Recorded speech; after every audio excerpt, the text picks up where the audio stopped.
બે શબ્દો કહું તે તમે શાંતિથી સાંભળો તે મારી નમ્ર વિનંતી. અત્યારે આપણા ગામમાં છોકરીઓ ભણી રહી છે પણ 9 થી 10 સુધી જ ભણી રહી છે, આગળ અભ્યાસ કરતી નથી.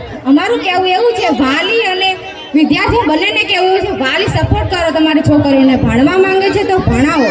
અને એવું નહીં કે તમે ગામના તમારા પાડોશી કહેશે પૈસા ખર્ચ કરો છો કે શું કરો છો. તમારા છોકરી જેટલું ભણાવી છે તે તમારા સાસરે જઈને તે કંઈક કરશે.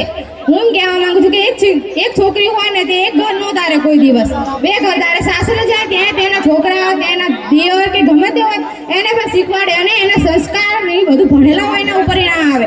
હવે જોજો તમે કોઈ અભણ છોકરી હોય એમાં અને ભણેલી છોકરીમાં કેટલો ફેર જોવા મળે છે તમને. તો તેમ કહેવા માંગે ભણો, તમે છોકરીને ભણાવો. પછી એવું નહીં જોવાનું કે તમે શું એના આપણા પાસે પાડોશી શું કહેશે, પૈસા ખર્ચ કરે છે તે આપણને કહેશે કે તમે તો છોકરીને ભણાવી પૈસા ખર્ચ કર્યા. શું તમારી છોકરીએ નોકરી લીધી કે ના લીધી તે તમારે કહી દેવાનું કે મારી છોકરી છે ને મારા પૈસા વગર તમારા નથી ને મારી છોકરી ભણી છે તો હું એને કંઈક કરવા માંગીશ. છોકરી રહીને જીવનમાં કંઈક કરે.